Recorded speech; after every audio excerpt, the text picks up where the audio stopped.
आज हम लोग मेरे बारे में सब कुछ जानेंगे।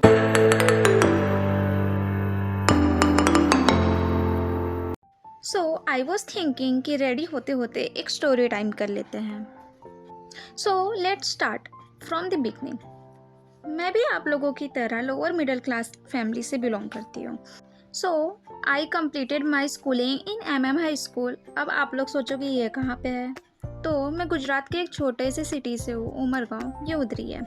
आई completed my HSC from PG junior college और ग्रेजुएशन NB मेहता। ये कहाँ है, क्या है, अब ये सब आप अगली वीडियो में देखना। अब बस इतना जान लो कि मैं एक ग्रेजुएट हूँ। अब ग्रेजुएशन के बाद मैंने सोचा कि चलो 1 साल का ड्रॉप ही ले लेती हूँ, लेकिन इस बीच करूँ तो करूँ क्या। यूट्यूब स्टार्ट कर ली और साथ ही साथ जॉब ढूंढने लगी। और इस बीच समझ आया कि एक फ्रेशर को जॉब मिलना इतना ही मुश्किल है जितना पत्थर में से सोना मिलना। अब मेरा ग्रेजुएशन तो अप्रैल के एंड तक ख़त्म हो गया था और 1 महीना में मैं अपनी थकान मिटा रही थी। फिर जून से मैं जॉब ढूंढने निकली और HR मैनेजर तो ऐसे इग्नोर कर रहे थे जैसे मैं कोई डाकू हूँ, इनका जॉब लेके भाग जाऊंगी।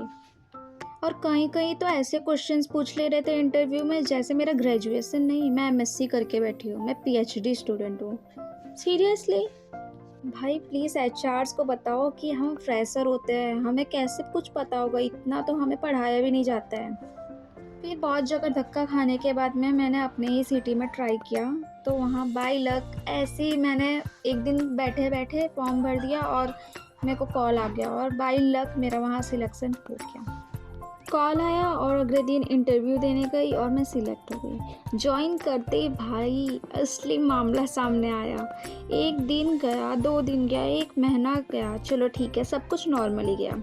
फिर बाद में समझ आया कि ये लोग, मतलब मैं बता रही हूँ कि मैं वहाँ पे बहुत डिप्रेस्ड रहने लगी थी।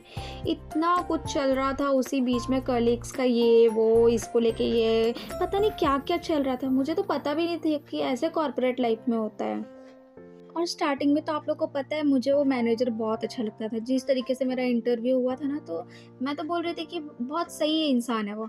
और धीरे धीरे करके मुझे समझ आया कि अच्छा, मेरे कलीग्स जो बोलते हैं ना वो बहुत सही बोलते हैं।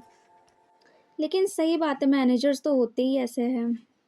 और उसी बीच रक्षाबंधन आया और मेरे ज़िंदगी का सबसे ख़राब दिन था वो। मतलब आप खुद सोचो कि जो लड़की हर साल कुछ ना कुछ चीज़ों को लेके फिर रोने लगती थी रक्षाबंधन के दिन कि ये नहीं है, वो नहीं है, और इस साल मैं इतनी मैच्योरिटी दिखाई, मैं किसी भी चीज़ के लिए कुछ भी नहीं बोली।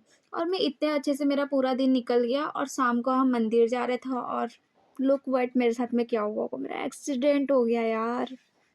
और मुझे इतना गुस्सा आ रहा था कि मतलब मैं जब कुछ बुरा हो रहा होना होता है ना, तो वो हो ही जाता है, कुछ भी कर लो। मैं सुबह से लेकर शाम तक तो कितनी खुश थी, लेकिन शाम को जैसे ही निकले वैसे ही एक्सीडेंट हो गया।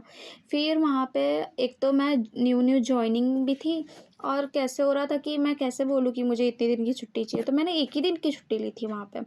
फिर क्या हुआ कि मैं गई, मेरा पैर वैर दुखता था लेकिन मैं फिर भी जाती थी, और 1-2 महीने के बाद में फिर मुझे कुछ प्रॉब्लम होने लगी पेट में, तो मेरे को छुट्टी चाहिए थी। और एक दिन मैं गई वो सर से छुट्टी लेने के लिए और बोलते हैं कि तुम्हारा तो हमेशा का ऐसा हो गया है, कितनी छुट्टी लोगी, ये वो। और मुझे बहुत चिल्लाया, बहुत चिल्लाया। एक तो मेरा पेट दुख रहा था, मैं उसको कुछ रिप्लाई भी नहीं किया, ऐसे ही मुँह उठा के घर आ गई।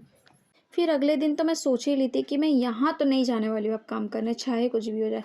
तो मैंने 2-3 दिन रुकी और फिर मैं मैसेज कर दी सर को कि मैं नहीं आ पाऊँगी। HR को भी मैसेज की, सबको मैसेज करने के बाद में वहाँ पे एक दूसरा भी मैनेजर है। तो दूसरे कुछ और दिन रुकने के बाद में मुझे उसके मैसेजेस आने लगे, क्या हुआ था, तुमने ऐसा क्यों किया, ये वो, इतना सारा कुछ पूछने लगे। मेरा तो दिमाग ही ख़राब हो गया कि मतलब मैंने छोड़ दिया है फिर भी ऐसे कर रही है लोग। तो मैं तो क्या ही बोलूँ भाई, ऐसी जगह तो मुझे काम ही नहीं करने जाना है अब। वहाँ से तो मैं छोड़ के बैठी हूँ, अब घर पे ही नल्ली बेरोज़गार बैठी हूँ, यूट्यूब पे कभी-कभी वीडियो बना लेती हूँ। और आप लोग तो सपोर्ट ही नहीं करते हो यार, सपोर्ट करो, लाइक कमेंट करा करो। और कुछ लोग तो वीडियो देख के ऐसे ही चले जाते हैं, कम से कम सब्सक्राइब तो करके जाया करो यार। अभी तो मैंने दूसरी जगह इंटरव्यू दी हूँ, देखते हैं अब वहाँ पे जॉइनिंग कब होता है। अब मैं तो सिर्फ सोच के रखी हूँ कि नेक्स्ट ईयर मैं एडमिशन ले लूँगी MSc के लिए, MSc करूँगी कंप्लीट, फिर उसके बाद देखा जाएगा क्या होगा। लेकिन सच में फ्रेशर्स को जॉब मिलना, मतलब फ्रेशर एक नाम का धब्बा ही है समझ लो। जब तक फ्रेशर रहेगा तब तक आपको जॉब मिलना इतना टफ है। इसलिए बोल रही हूँ कि अपना ही कुछ स्टार्ट कर दो, जॉब के पीछे तो मत ही भागो। और साथ साथ में मैं इंस्टाग्राम पे भी वीडियो बनाती हूँ, कंटेंट क्रिएशन करती हूँ। अगर आप लोग को भी जानना है कि ब्रांड कोलैब्स कैसे मिलेगा तो आप मुझे कमेंट करना और मैं आपके लिए एक अच्छा सा वीडियो बना दूँगी जिसमें मैं सारा कुछ डिटेल में बता दूँगी। कोलैबोरेशन कैसे मिलेगा, किस-किस तरीके के होते हैं, सब कुछ।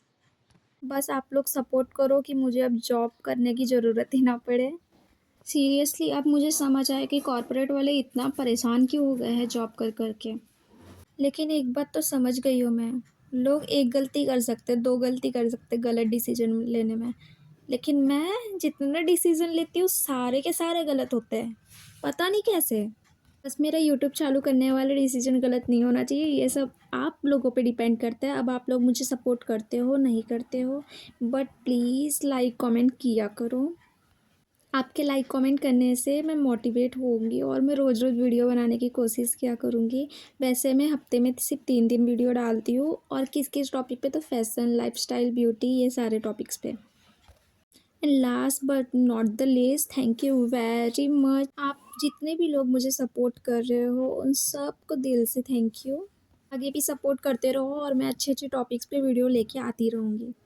और आगे किस टॉपिक पे आपको वीडियो देखना है आप मुझे कमेंट करके बताना और ये वीडियो आपको कैसा लगा ये भी बताना।